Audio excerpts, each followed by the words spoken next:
అందరికీ శుభ సాయంత్రం మిత్రమా. ఇక్కడ మనం చూస్తున్నాం నోబెల్ శాంతి అమెరికా కాంతి. ప్రపంచంలో అత్యధిక నోబెల్ శాంతి పురస్కారాలను అమెరికన్లు గెలుచుకున్నారు. మన దేశం నుంచి ముగ్గురికి వచ్చింది.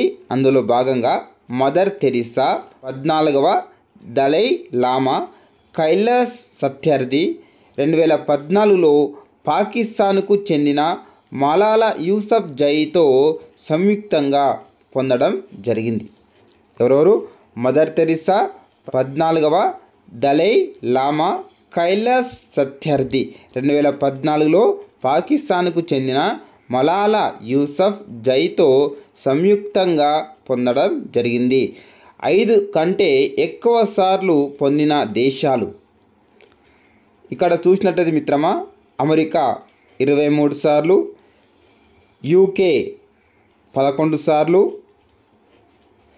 స్విట్జర్లాండ్ 10 సార్లు, ఐరాస 10 సార్లు, ఐరాస సంస్థలు 10 సార్లు, ఫ్రాన్సు 9 సార్లు, స్వీడన్ 5 సార్లు. ఆధారం నోబెల్ ఫౌండేషన్.